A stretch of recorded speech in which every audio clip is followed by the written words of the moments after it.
Assalamualaikum warahmatullahi wabarakatuh. Bismillahirrahmanirrahim. Allahumma sholli wa sallim ala sayyidina Muhammadin wa ala alihi washabihi asma'in amma ba'du. Sedanten ingkang kula hormati wabil khusus teman bapak kula Kiai Haji Agus Ali Masyuri. Beberapa kiai yang tanpa ngurangi rasa hormat, saya hormati semua. Ini ada beberapa Gus. Ini saya ngaji insyaallah seperempat jam. Seperempat jam nanti yang menghisap Gus Kausar berapa Gus? 10 menit. 10 menit. Begini, sebetulnya saya membela semua umat Islam itu ahlul jannah, karena saya ini ibarat marketing. Kalau orang Kristiani itu kan setiap orang mati sudah tenang bersama Bapak di surga. Jadi kampanye itu menarik sekali. Sementara kita sudah kiai, sudah imam masjid, sudah ulama, masih saja dikhawatirkan su'ul khotimah. Ini kalau kampanye ini tidak imbang, ini nanti saya takut kalah. Makanya saya bilang pokoknya semua orang mukmin itu ahlul jannah.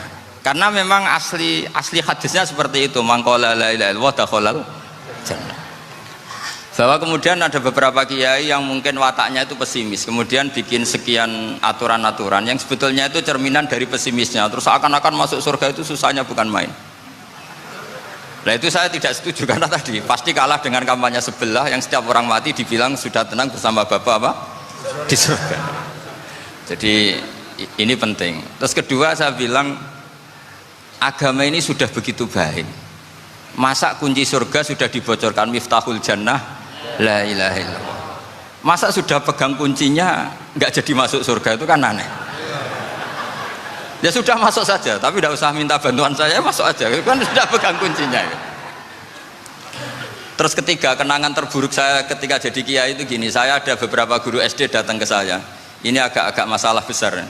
Gus, boleh nggak buka ujian nasional yang masih disegel? Semua guru bilang nggak boleh, itu kriminal kan. Ada satu guru yang bikin analogi agak kacau. Boleh saja, wong ujian di kuburan saja dibocorkan para kiai nggak apa-apa. Itu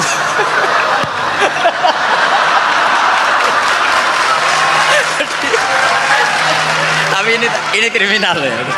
Perhatian kepada kiai, nggak boleh memukul pemateri.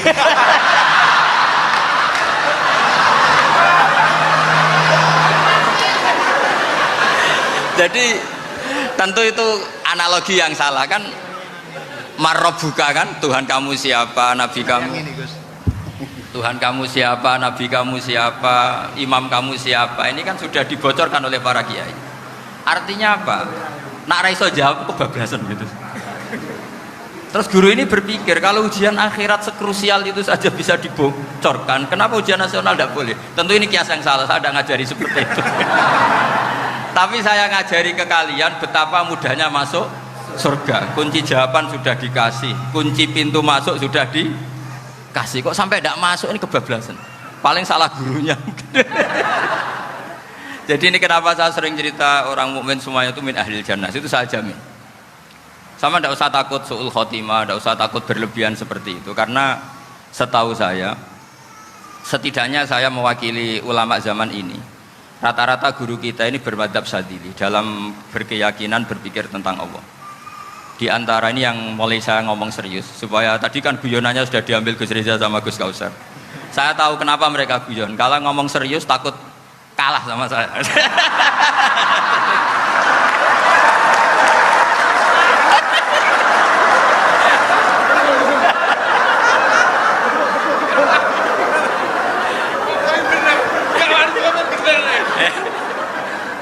Karena saya ini sudah terkenal pemikir serius, jadi artinya itu satu kepintaran mengalihkan. Ya, oh ya, sudah itu satu kecerdasan. Tidak hanya ngalim tapi butuh cerdas. Jadi itu bukti beliau-beliau ini cerdas itu. Saya berpikir begini, ini madzhab Syadzili, kita semua tentu Syadzili karena kita semua ngaji kitab hikam. Kita tahu kitab Hikam itu muridnya Abul Abbas Al-Mursi, Abul Abbas Al-Mursi muridnya Syekh Abil Hasan apa? Asyadzili. Saya masih ingat betul makalah itu dan saya ulang-ulang setiap saya ngajar di sarang saya ajarkan itu. Kilali kata Abul Hasan Asyadzili, saya pernah dapat hatif, dapat semacam ilham. Apa makna min syarril waswasil khannas? Itu kata beliau dijawab oleh hatif itu. Hatif itu nggak perlu diterjemah tadi ada karena tadi diajarin itu. Apa yang dihidupkan itu nggak perlu dijelaskan. kata hatif tadi, waswasun yadkhulu bainaka wa baina habibika yunsika altofahu alhasanah wa yudzakiruka af'alaka asai'ah wa yukassiru indaka dzatas shimal wa yuqallilu indaka dzatal yamin liya'dila bika an husni dzanni billah ila su'idzanni billah. Jadi yang dikatakan waswas adalah kamu digiring untuk hanya ingat sisi-sisi kamu yang negatif, dilupakan bahwa Anda punya sisi-sisi yang positif. Misalnya seperti ini, mungkin secara fikih tadi banser-banser tegas, wah ini masalah lelaki perempuan dipisahkan gini-gini. Tapi kenapa Ghazali bilang ya sudah gini gak apa-apa. Sebetulnya ada rukhsah itu karena ini di depan umum. Yang paling pantangan Nabi itu layak luwana rojulun bimro'atin. Ini ada yang menjaminnya gitu. Malah khawatir saya di sini dipisah tapi setelah berduaan nggak bisa. Jadi toleransinya karena ini di depan umum itu masih ada toleransinya. Layak luwana rojulun bimro'atin. Begitu juga ketika kita dosa, misalnya kita dosa, orang Islam setiap dosa itu pasti ingat salahnya, kemudian istighfar. Dan ketika satu kebaikan dibandingkan keburukan, itu kata semua ulama, karena sayi'ah itu bernilai 1, kebaikan bernilai apa? 10. Itu masih surplus berapa? 9. Jadi itu cara berpikir Abul Hasan Asyadzili. Kenapa kamu harus berpikir positif tentang Tuhan? Sekali berpikir tentang negatif, itu bahaya betul. Misalnya begini, kamu berpikir tak rewangi jadi kiai, sujud, rukuk, ternyata aku tetap mlebu neraka. Gunane apa? Itu menurut saya kan nggak punya akal. Sujud itu satu kelaziman menghamba kepada Allah. Normalnya seorang hamba itu ya sujud. Kemudian gara-gara kamu ingin masuk surga, terus logika kamu dibalik, gunanya apa saya sujud? Ternyata saya masuk neraka. Itu pertanyaan yang benar-benar bodoh dan itu menjadikan Allah benci. Logikanya dibalik begini. Ini saya ngomong serius karena ini bentuk kemenangan saya ini bentuk kemenangan saya. Saya berkali-kali ngomong di kota pelajar di Jogja karena banyak pengujinya juga. Bukan sekedar pendamping tapi penguji. Banyak yang profesor, bukan sekedar dokter, banyak yang profesor. Jadi biar ini dok. Begini, saya pernah ditanya sama seorang dosen, Gus, saya ini ngaji hadis banyak, tapi ada yang saya tidak paham, yaitu mangkola la ilaha illallah dakhalal jannah, ada kalimat wa in zana wa in saraka. Meskipun pernah zina, pernah maling. Ini kan seakan-akan mentoleransi perzinaan dan pemalingan. Terus saya bilang, oh makna hadis itu seperti ini. Jadi kebenaran absolut, kebenaran yang mutlak itu tidak akan terganggu oleh status perilaku seseorang. Saya berkali-kali memberi contoh. Orang yang ditangkap KPK akan bilang 1 tambah 1 2. KPK-nya juga bilang 2. Rivalitas dalam politik, Pak Prabowo ya bilang 2, Pak Jokowi juga bilang 2. Orang yang zaniyah, yang lonte pun akan bilang 2, muftinya juga bilang 2, ketua MUI-nya juga bilang 2. Artinya gini, kebenaran yang absolut adalah kebenaran yang siapapun akan meyakini seperti itu. Seperti 1 ditambah 1, 2. Kamu punya musuh bilang 2. Kalau ibu-ibu ini punya maru ya marunya bilang 2 tadi tambah mama, nggak tahu saya terjemahnya apa tadi. Nah, kebenaran yang absolut itu kebenaran yang siapapun pasti mengakui. Dan uniknya begini, saya kalau saya pernah ngaji acara himmah, acara pondok sarang di Demak. Kalau kamu bilang 1 ditambah 1 menjadi 2, untuk mengatakan 2 itu kamu butuh hadiah enggak? Mereka semua jawab enggak. Kita semua enjoy saja mengatakan tembok itu putih. Kenapa? Karena memang putih. Kita mengatakan 1 tambah 1 2 karena memang kita tanpa presentasi dapat hadiah, dapat penghormatan. Kenapa untuk mengatakan Allah itu Tuhan kita butuh surga? Memangnya kalau tidak ada surga Allah tidak jadi Tuhan? Ini problem orang soleh-soleh yang terlalu pesimis. Makanya nanti orang-orang soleh itu masuk surganya berat. Tapi kalau orang alim lebih gampang kira-kira seperti itu. Iya, karena kan imannya lebih bagus. Dalam hadis qudsi Allah ini yang dibuli orang-orang soleh. Laulam akhluk jannatan wala naron alam akun ahlan an uto'a, dalam hadis qudsi itu. Kalau saja saya tidak menciptakan surga dan neraka, apa saya tidak jadi Tuhan yang perlu ditaati? Apa kalau kamu tidak saya kasih uang 1 juta terus bilang 1 tambah 1 11? Enggak kan? Tetap bilang berapa? 2. Kalau kebenaran absolut yang 1 tambah 1 kamu bilang 2 meskipun tanpa mendapat hadiah. Kenapa untuk bilang Allah Tuhan kamu butuh hadiah surga? Itu kan serah ikhlas belas. Makanya saya terus mengajarkan ikhlas. Ikhlas itu bisa dilatih dengan akal, dengan pikiran, bil ilmi lah. Harus dilatih. Nah di sini ini momen atau makna yang mestinya harus difahami wa inzana bahwa kalimat ini sah meskipun dilafatkan seorang yang pernah zina. Sama seperti 1 tambah 1 2 sah, diucapkan siapa saja sah. Dan siapapun akan mengucapkan itu secara ikhlas. Ini penting saya utarakan. Sehingga setelah ada firqah-firqah takfiri yang mengatakan orang megang keris itu syirik, ke kuburan syirik, ini syirik. Itu salah besar. Salahnya adalah tadi kalimat-kalimat atau kebenaran-kebenaran absolut ini sudah jadi sibghatullah man ahsanu minallahi sibghah. Kalimat ini begitu absolut di hatinya orang mukmin. Sehingga ketika terganggu oleh hal-hal yang adat istiadat kayak pegang keris, kayak apa, ini tidak mengganggu. Tetap kualitas iman ini di atas keyakinan adat membawa apa keris. Kalau orang membawa keris menjadi syirik karena percaya sama makhluk. Orang misalnya kejawen kalau nggak bawa keris nggak nyaman. Orang kota itu kalau nggak bawa ATM juga nggak nyaman.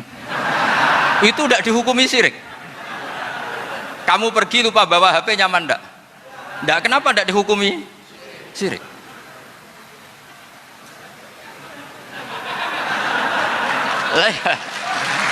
Jadi ini logika. Jadi makanya ini Gus Reza boleh kritik saya itu berkali-kali bilang saya termasuk ulama yang mau bikin gerakan cangkem elek. Karena nanti kalau saya nisbatkan ke Rasulullah itu tidak pantas, karena Nabi ahsanan nasi khalqau wa khuluqa. Tapi saya siap jadi bempernya Rasulullah Shallallahu Alaihi Wasallam. Pernah ada diskusi di Jakarta, ini kisah nyata. Apa dalilnya setelah sholat salaman? Mana hadisnya? Itu dijawab hadisnya tentu kita kesulitan. Kalaupun ada hadisnya dhaif semua yang masalah musafahah. Akhirnya mau tidak mau dijawab pakai cangkem elek. Boleh nggak kamu setelah salam nyalain HP yang off? Boleh. Boleh nggak ke kamar mandi? Boleh. Oh berarti kencing boleh, nyalain HP boleh. Yang nggak boleh itu ingat Allah. Karena mereka mengkritik wiridan, kritik salam. Akhirnya mikir deh. Ada nggak hadisnya orang setelah sholat nyalain HP? Nggak ada kan? Tapi mereka nyalain HP nggak hambatan, tapi untuk salaman masalahkan. Ke kamar mandi boleh, tapi untuk wiridan enggak boleh. Akhirnya mereka sadar, oh iya. Lama-lama dibisi gini yang kelompok itu. Kamu itu korban aliran supaya kamu nggak ingat Allah, ingatnya HP-nya. Sehingga orang wiridan kamu kritik, orang nyalain HP enggak kamu kritik. Itu kelompok itu adalah kelompok orang-orang yang supaya orang Islam itu lupa Tuhannya. Itu gerakan cangkem elek, tapi jadikan orang sadar. Jadi ini penting. Jadi kalau kamu tidak bisa bela agama dengan jalan yang lurus karena tidak bakat gitu, nggak apa-apa pakai cangkem elek tadi, karena nggak mungkin gerakan ini dinisbatkan kepada Rasulullah Shallallahu Alaihi Wasallam. Kalau soal sanad, saya punya sekian sanad tentang itu, tapi tidak usah kamu ikuti. Ada orang tanya, ya Pak Kiai, kalau setan dibakar di neraka panasan enggak? Ya panasan. Lo kan setan dari api, ngapain harus panasan, kan materinya sama. Terus Kak Kiai tadi gak kesulitan, dia ngambil pasir disawur di wajahnya. Wah sakit Kiai, kamu kan dari tanah, kena tanah kok. Jadi itu ada sekian, artinya gini ya, kalau kesulitan jawab pakai baik-baik ya sudah pakai cangkem elek itu aja kan. Tapi tentu kan gerakan ini tidak mungkin dinisbatkan kepada para nabi. Tapi saya pastikan meskipun nggak bisa dinisbatkan kepada para nabi dari segi cangkem elek tadi, tapi secara semangat itu sama. Saya punya sekian contoh. Bener Gus Riza tadi gojok saya sengawur-ngawurnya itu masih punya sana. Itu pas saya ngawur pun masih punya apa? Sana. Nabi Ibrahim itu ketika faja'alahum juzatan illa kabirallahum itu si berhala paling besar dikasih kapak. Ketika mereka geger, ini siapa yang berhala-berhala kecil? Kata mereka, sami'na fata yadhkuruhum yuqalu lahu Ibrahim. Ya kira-kira Ibrahim lagi. Terus setelah Ibrahim didatangkan, siapa yang melakukan ini semua? Ini jawaban Nabi Ibrahim, bal fa'alahu kabiruhum hadza. Ya tanya yang bawa pedal, saya kan tidak bawa kan. Terus kata orang-orang, otak kamu itu di mana? Masa berhala disuruh nanya, kan nggak bisa ngomong. Ibrahim kembalikan, uffil lakum walima ta'buduna min dunillah. Lalu otak kamu di mana? Sudah tahu tidak bisa ngomong kok disembah gitu. Itu ada kata ufin loh. Ufin itu kalau diterjemah kira-kira ya agak-agak jancuk gitu. Kira-kira ya kira-kira seperti itu. Jadi Sekarang dalilnya jancuk apa Gus? pakai kan biasa kalau misalnya saya bilang sudah. Gimana?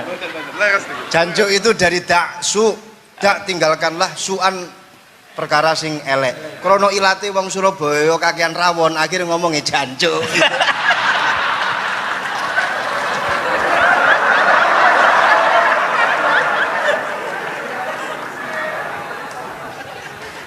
Jadi mulai dulu melawan kebatilan itu harus pakai logika yang vulgar. Karena memang nggak mungkin dengan bahasa-bahasa priayi itu nggak mungkin. Dan ini penting saya utarakan. Nah, kalau nanti nggak mungkin dinisbatkan kepada Rasul karena Nabi adalah ahsanan nasi khalqa wa khuluqa, kita yang ngambil alih saja. Gus Reza, saya, Gus Kaustan ini cara cangkem elek kan pantas. Luas. Selain bakat ya sudah natural. Karena memang itu cara kita menjelaskan kebenaran. Saya ulang lagi, itu cara kita menjelaskan apa? Kebenaran. Mau tidak mau. Saya pernah ditanya sama seseorang, Gus, beberapa nabi itu kan poligami itu bukti hipersek, karena yang tanya itu orang nasionalis yang nggak pati senang Islam. Terus tak balik tanya, perempuan itu makhluk lemah enggak? Ya lemah. Kalau nolong lama satu itu gimana? Ya baik. Kenapa nolong dua jadi tidak baik? Harusnya kalau nolong tiga tidak baik. Tapi saya tidak dukung poligami enggak. Ini cerita. Setidaknya mereka jadi ingat. Saya itu pernah ditanya agak-agak orang ateis, dia benci Islam tapi neliti Islam. Pertanyaan kedua, kenapa dalam perang itu seakan-akan Nabi itu perampok, hartanya orang kafir disita kemudian menjadi ghanimah, itu kan kayak ngerampok. Terus saya tanya gini, kalau ada penjahat ke rumah kamu kemudian pakai senjata api, setelah kamu ringkus, itu senjata api kamu kembalikan apa kamu sita? Oh ya saya sita, kalau tak kembalikan dipakai ngerampok lagi. Ya sama seperti itu, kalau kekuatan mereka dikembalikan akan dipakai kekuatan mereka lagi. Jadi ya lagi-lagi ini kemenangan orang serius. Karena nanti guyonnya sudah dintekno sama Gus Safa sama Gus Riza. Nah, kenapa saya ngajar begitu rileks, begitu santai? Karena pikiran saya sederhana. Fa innal uqula muttarratun ila qabilil haq. Akal sehat pasti dipaksa menerima apa? Kebenaran. Sehingga kebenaran itu tidak usah kamu ngomongkan secara serius, secara tidak perlu. Kebenaran itu mudah diterima. Saya itu pernah ngaji berkali-kali di Jogja di mana-mana sampai ada buku seorang dokter nulis tesisnya itu bangga lagi menjadi muslim setelah ngaji saya itu, karena saya menerangkan itu ringan. Orang Islam itu harus mencintai Allah. Ciri utama cinta itu tidak tegang, rileks. Saya bilang begini, kalau kamu pernah 1 tahun digratisi orang rumah, makanan, kamu kira-kira itu mudah nggak mencintai orang yang berjasa sama kamu minjemin rumah dan ngasih makan gratis? Mudah kan? Apalagi kita ini mudah mencintai orang yang minjemin mobil 1 tahun, ngasih rumah 1 tahun, apalagi selamanya. Kenapa kita tidak mudah mencintai Allah yang memberi kita bumi, air, oksigen, semuanya kita dikasih Allah? Akhirnya mereka mikir, wong mencintai seseorang yang ngasih dalam durasi 1 tahun saja mudah, apalagi mencintai Allah yang ngasih kita tanpa batas. Itu disebut walladzina amanu asaddu hubbal lillah. Orang mukmin itu mudah sekali mencintai Allah. Caranya dilatih tadi. Kita mudah mencintai orang yang berjasa sama kita. Kenapa tidak mudah mencintai Allah yang tentu jasanya lebih besar? Nah, karena akhir-akhir ini banyak orang yang terlalu nazir, terlalu apa? Kata Nabi kan basyiru walatu nafiru yasiru walatu asiru. Sehingga saya bikin gerakan. Pokoknya semua orang mukmin pasti masuk surga. Nanti soal ada kesalahan-kesalahan kecil yang menjadikan orang su'ul khotimah itu sifatnya kehati-hatian. Jangan menjadi hukum. Hati-hati itu tidak menjadi hukum. Kalau kamu nyupir hati-hati itu bukan berarti pasti kecelakaan, enggak. Hati-hati itu ya hati-hati saja, tidak menjadi hukum. Ini penting saya utarakan karena kubu sebelah kampanyenya sudah tadi, setiap mati pasti tenang bersama Bapak di surga. Sementara kita mau kampanye, kamu sholat tidak mesti diterima, haji tidak mesti diterima, jadi kiai tidak mesti masuk surga. Coba kalau kita kampanye gitu terus, yang mau jadi muslim itu siapa? Jadi ini sudah tak perhitungkan matang-matang, saya milih macam seperti itu. Ya ini saya pikir sudah, ini pembandingnya supaya punya waktu. Saya suka sekali. Nah ini yang sesi terakhir ya, sesi terakhir. Saya akan cerita fikih karena Nyun sewu Gus, ada iklan sebentar dari ibu-ibu, pentolan mic kurang dekat ke mulutnya Gus Baha. Sehingga suaranya tidak terdengar sampai ke belakang. Oh, gitu, pentolannya didekatkan Gus. Oh, gitu. Ini kalau ngomong konotasinya itu mesti nyerempet. Sudah apa ya? Sudah ahlinya di situ. Ya malah kayak di situ.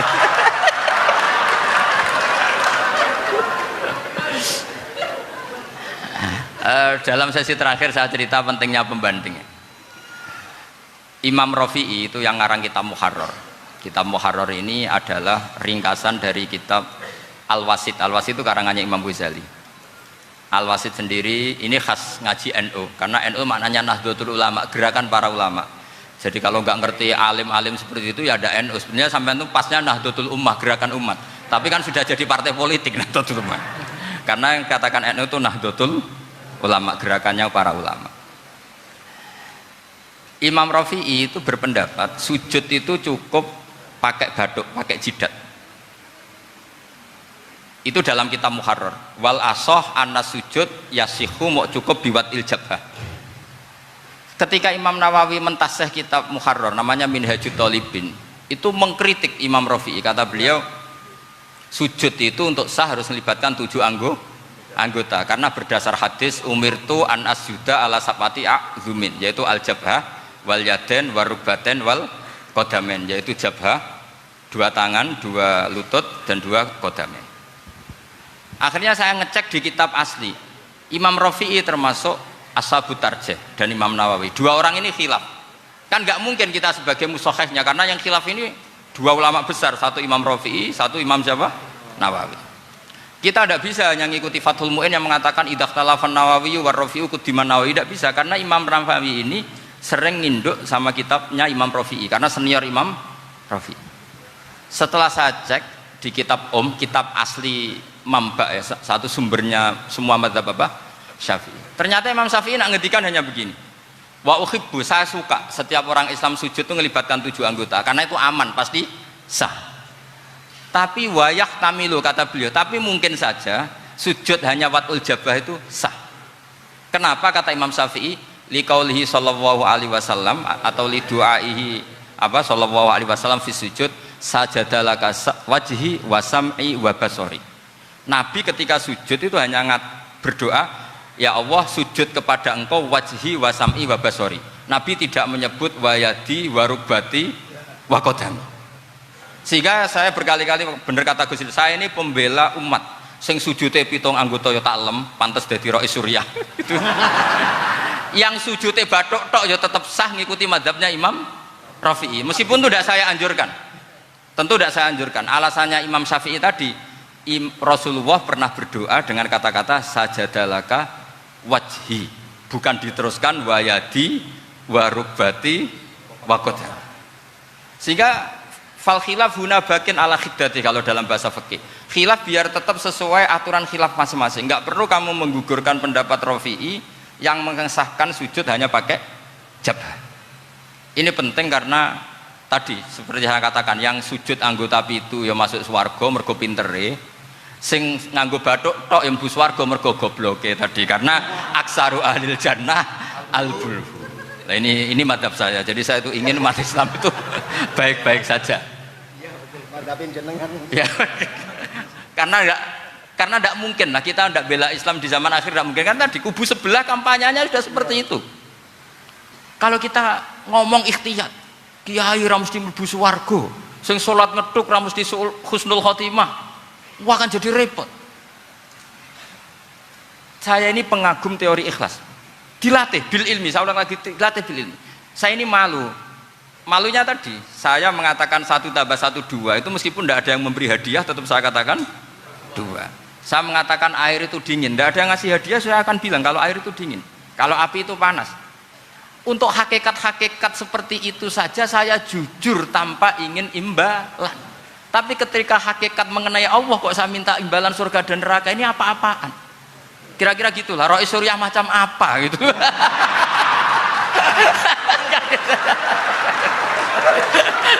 Ya saya kira demikian. Assalamualaikum warahmatullahi wabarakatuh. Waalaikumsalam warahmatullahi wabarakatuh. Alhamdulillah. Baru kali ini ada seminar yang dikritik terus sama pemateri itu pendampingnya. Mestinya pembandingnya. Tapi luar biasa para milenial semuanya, Masya Allah, terlihat wajah-wajah surga di majelis ini. Walaupun toh yang hadir tidak semuanya milenial, ada post milenial juga di sini.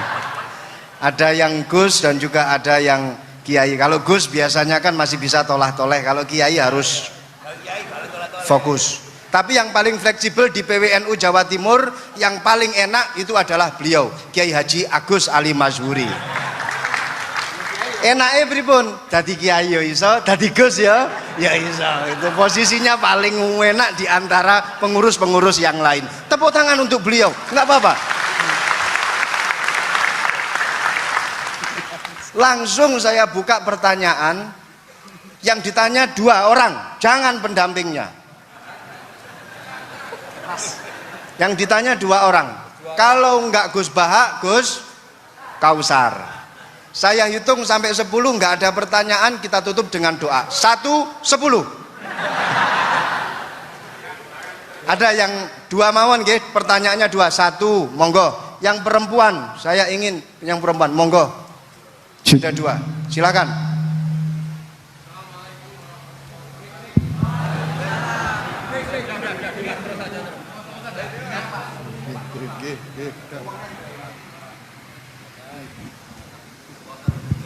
Bismillahirrahmanirrahim. Assalamualaikum warahmatullahi wabarakatuh.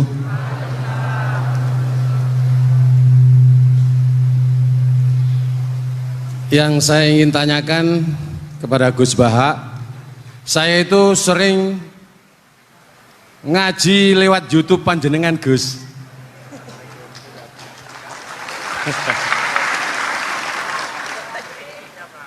Insya Allah ilmu saya tambah walaupun tidak banyak. Yang saya tanyakan, nopo ilmu kula niki barokah? Yang pertama,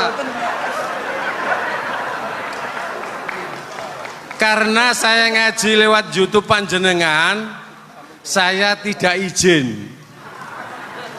Untuk itu hari ini saya izin panjenengan, mudah-mudahan ilmu ingkang saya dapat dari panjenengan niku saged barokah niku Gus. Terima kasih. Wassalamualaikum warahmatullahi wabarakatuh. Waalaikumsalam warahmatullahi wabarakatuh. Langsung mawon Gus nggih, yang satunya dulu. Siapa aja? Oh gitu. Monggo Gus. Itu tetap barokah dan kebaikan itu mah nggak perlu minta izin. Kalau kebaikan minta izin jadi repot. Jadi kalau dalam kitab fikih disebut iktifaan bil idzni syar'i, karena syara akan selalu memberi izin sama kebaikan. Itu tidak hanya masalah YouTube sampean. Tadi melihat wajah Gus Ali ibadah, pamit dulu. Nanti kalau ada orang alim lewat mau lihat juga pamit dulu. Lama-lama mau baca sholawat, ya Rasulullah pamit dulu mau baca sholawat. Jadi semua kebaikan itu cukup iktifaan bil idzni syar'i. Ya jelas ini ya. Terima kasih. Jangan lupa pulsane tuku dhewe lek ndelok YouTube. Wifi-nya juga jangan nyolong, harus passwordnya izin kepada yang punya wifi. Baru nanti 100% barokah. Mbak yang belakang bisa berdiri, yang mau tanya tadi. Ya, silakan. Bismillahirrahmanirrahim. Assalamualaikum warahmatullahi wabarakatuh.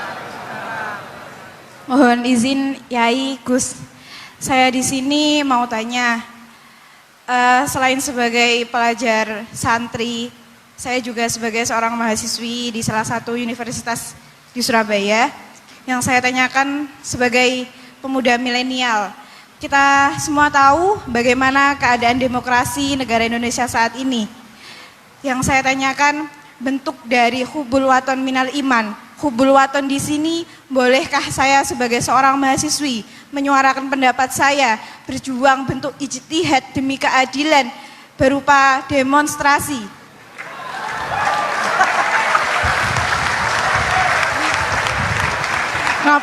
Ngapunten. Yang saya tanyakan di sini, bagaimana menurut Gus, apakah saya melakukan demonstrasi ini sudah baik atau sangat baik atau mungkin perlu dikaji kembali? Terima kasih. Wassalamualaikum Terima kasih. warahmatullahi wabarakatuh. Warahmatullahi wabarakatuh. Hubungan antara demonstrasi dan hubbul wadon minal iman. Hah? Oh ya, hubbul waton minal iman. Monggo Gus.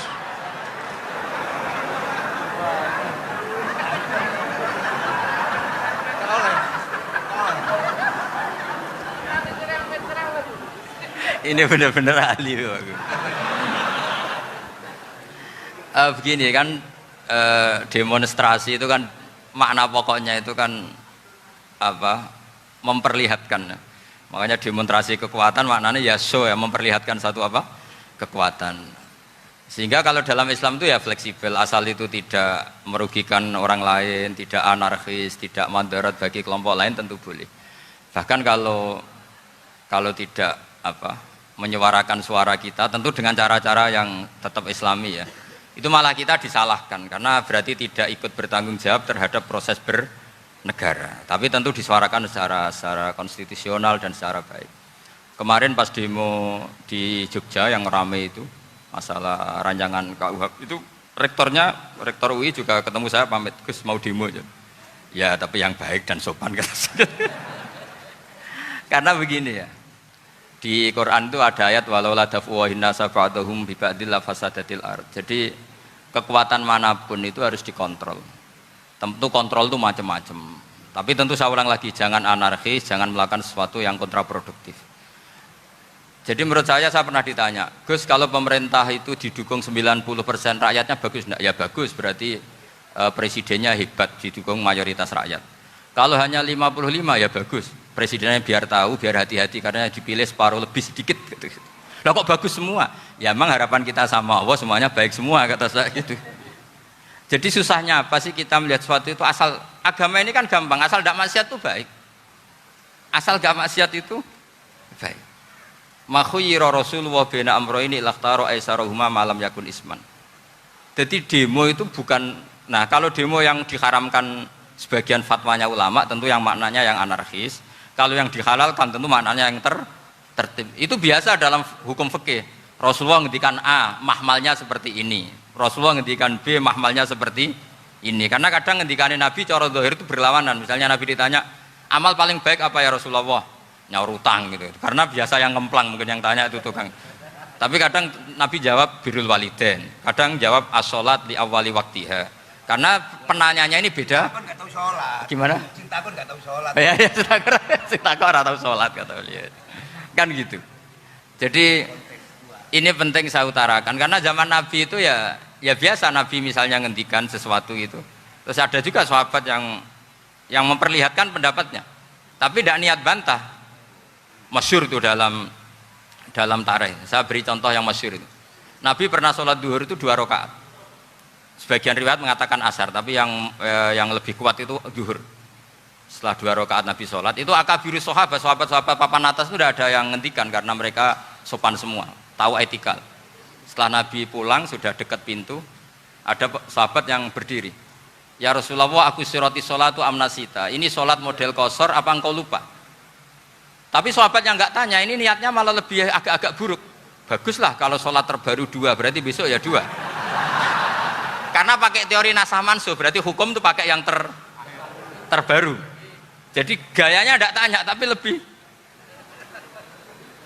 sama. Mungkin yang setuju undang-undang tadi ya tentang rumah tangga, kalau istri nggak mau dikumpuli tetap dipaksa, nanti suaminya bisa dilaporkan ke pengadilan gitu. Saya pasti mikir saya bukan masalah pengadilannya, pasti istrinya cantik. Kalau jelek kan nggak mungkin dipaksa. Ini ketularan. Jadi saya cara berpikir tuh, jadi tak pikir lucunya saja, bukan pikir serius. Ketularan ya sudah ketularan ini. Karena keburukan itu mudah nular. Akhirnya Nabi kembali lagi, enggak, kullu dzalika lam yakun, semua itu enggak terjadi. Tapi Nabi sebagai orang yang sangat, ya sebenarnya enggak boleh dibahasakan sangat demokratis, sangat bijak. Nabi kembali lagi ke mimbar terus tanya, ahakun maqalahu dzulyaten, apa betul yang dikatakan dzulyaten tadi? Kata sahabat semua, betul ya Rasulullah, tadi engkau sholat hanya 2 rakaat. Nabi kemudian takbir lagi, meneruskan 2 rakaat terus salam. Artinya kalau demonstrasi itu dengan makna mengutarakan pendapat dengan cara yang dijamin konstitusi, ya itu kan normal-normal saja, nggak ada masalah. Saya pernah derekno bapak, itu ada pertanyaan yang benar-benar mengusik saya. Ada orang miskin datang ke bapak, Pak Yai, jadi wong melarat itu ra enak. Sajane ya wis suwe dadi melarat ra enak. Itu pas Ramadan. Kenapa kata bapak? Bapak saya itu teman akrabnya Gus Ali, itu senengannya ya guyon, mau meninggal aja masih guyon. Bapak itu guyon terus. Kenapa ya? Sudah puasa nggak makan, buruh orang, macul itu kan berat. Mau istirahat nggak boleh karena buruh orang. Enak jadi wong sugih puasa diam di rumah gini-gini terus. Terus kata bapak saya gini, enak wong melarat. Jadi wong sugih nak puasa berat. Kok sakit ya? Esok mangan pecel, awan rawon. Enggak sore sidik sate. Jadi yang harus ditinggalkan itu banyak. Nak sampean kan biasa meninggalkan itu semua. Semenjak itu dia, oh iya, nak ngono podo-podo abot. Jadi hasutnya pada orang kaya terus nggak ada. Nah ini pentingnya ilmu. Jadi pentingnya pendamping tadi itu. Setelah diberi jelasan, oh maturun ternyata podo-podo abot gitu. Dia nggak tahu susahnya jadi orang kaya. Ya sama seperti tadi. Ya saya puasa. Kerja gini-gini bojo sitok elek terus jadi yang bojone 4 cantik semua abot aku. Karena harus ninggalkan 4 yang cantik tadi yang bisa menghidupkan tadi itu. Itu kan juga demonstrasi, artinya mengutarakan apa yang, jadi itu saya pikir seperti itu. Ya ini pokoknya gitu aja ya. Assalamualaikum warahmatullahi wabarakatuh. Waalaikumsalam warahmatullahi wabarakatuh. Tepuk tangan untuk beliau. Kita doakan semoga beliau sehat walafiat, panjang umur, jembar rezeki, jembar urip, jembar awak, tambah rezeki, tambah bojo. Doa dari Kiai Agus Salim Masyuri. Saya serahkan kepada Gus Salam. Gus, ini mau dilanjut? Enggak usah khawatir, jenengan enggak akan dihisab. Iya, ini dilanjut atau sudah off sampai di sini? Sambun? Sambun? Lanjut? Gus Bah, ada acara pesawat jam berapa nanti Gus? Pripun Yai? Doa mawon. Sampun nggih. Monggo saya serahkan kepada